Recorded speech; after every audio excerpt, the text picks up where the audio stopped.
El bautismo cristiano es la marca definitiva de la renovación.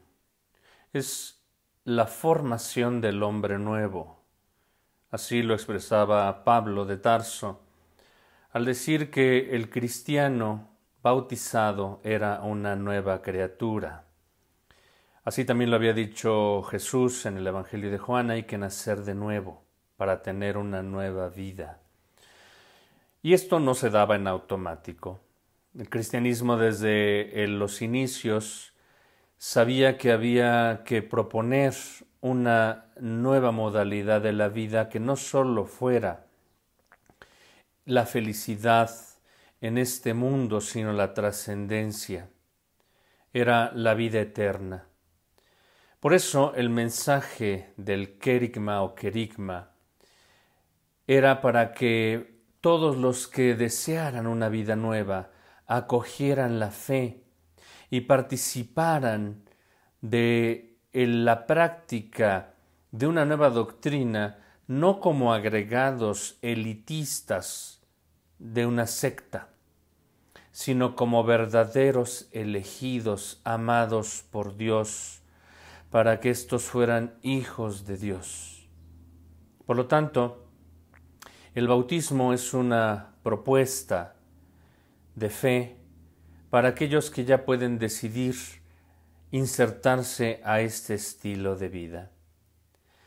Para entender el bautismo dentro de la espiritualidad, hay que decir que los primeros padres iniciaron con una predicación nueva, trinitaria.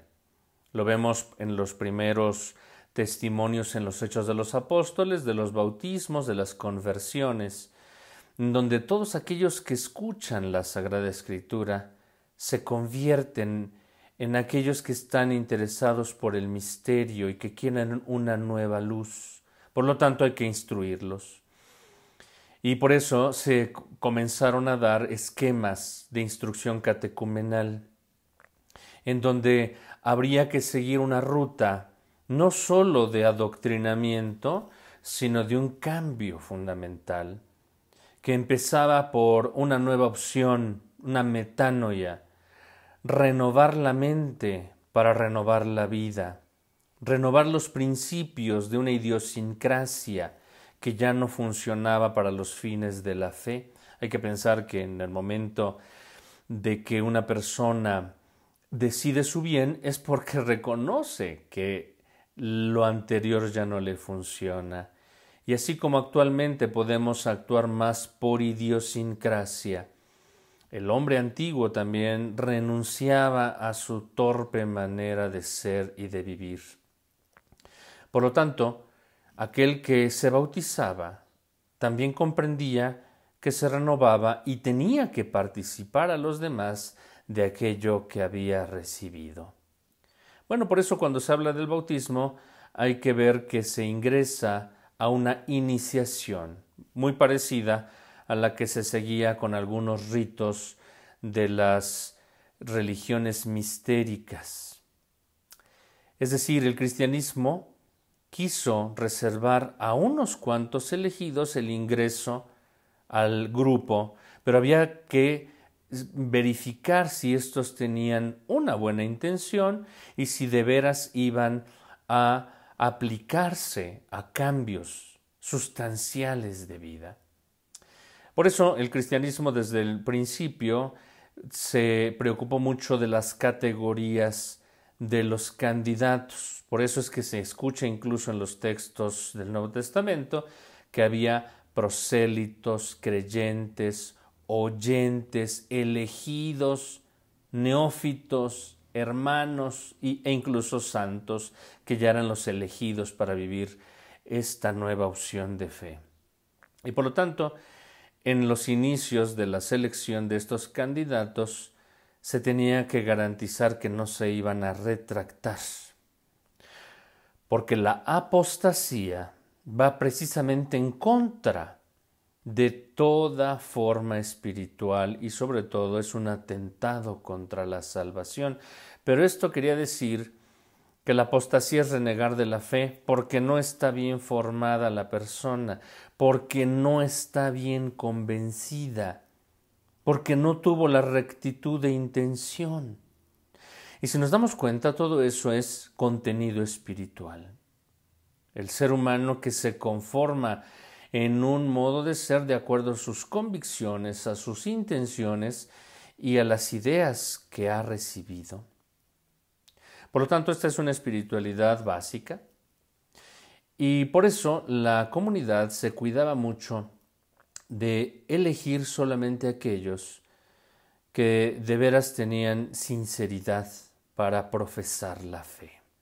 Por ejemplo, se cuidaba mucho de que no se escogiera gente fabricante de ídolos, tratantes de personas, gladiadores, policías, que pues habían vivido quizás un pasado demasiado violento.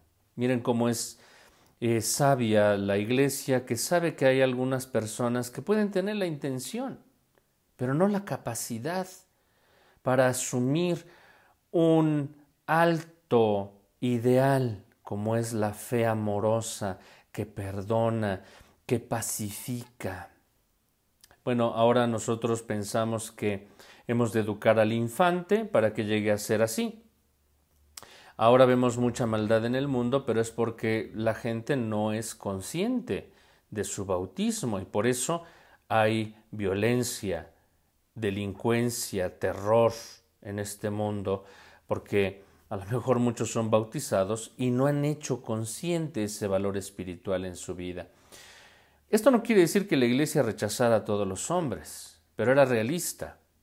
La redención es para todos y todos tenemos que purificar cosas, pero en lo elemental hace falta ser una opción muy definida para evitar la vida anterior que se llevaba. Por lo tanto, el bautismo implicaba todo un proceso catequético, con una profundidad teológica y espiritual, que no solamente se daba en el momento de la instrucción, sino también en la praxis de los deberes morales y en la práctica litúrgica, donde ahí se hacían las profesiones sagradas para que el creyente autoafirmara más su propia opción de vida. Porque no solamente era una transformación moral, el bautizado se convertía en hijo de Dios. Por lo tanto, hay una transformación ontológica de filiación, incorporación a la salvación. Los padres a esto le llamaban lavado de regeneración. El hombre salía del pecado para entrar a una vida de incorruptibilidad y por lo tanto recibía la herencia de la santidad. Fíjense bien, estos tres elementos son fundamentales en la concepción del bautismo de los santos padres: regeneración, incorruptibilidad, santidad. Finalmente, el bautismo otorga identidad. El que es bautizado se asemeja a Cristo, es un ungido. Por eso incluso en la historia se sabe que se les veía a los cristianos y decían: mira, estos son cristianos. ¿Por qué lo sabes? Porque se aman, se les nota que han asimilado la figura de su Salvador. Y también, por supuesto, esto es garantía de la salvación. El cristiano no se queda con esta riqueza que ha recibido, no como bendición, no como augurio de buena suerte, sino como una responsabilidad ante Dios, ante la vida, ante los hermanos, de que Él ya está integrado en el misterio de la salvación, que su patria es el cielo, que su última morada es la morada eterna del Padre, y que participará de la gloria de Dios, así como Cristo ha recibido la gloria de parte de su Padre que está en los cielos. Bueno, pues basta revisar las obras de los padres. Hay algunos que han hecho grandes proezas. Vale la pena mencionar los tratados del bautismo de Tertuliano, de San Agustín, la tradición apostólica de Hipólito de Roma, la doctrina de San Ireneo de León y las afirmaciones de otros autores como Cipriano de Cartago, Orígenes, el mismo San Agustín, para que veamos que ahí está la teología del sacramento del bautismo. Vayamos pues a leer las obras de los padres y analicemos cuáles son las fuentes que inspiran la vivencia del mismo como un modelo espiritual para el creyente.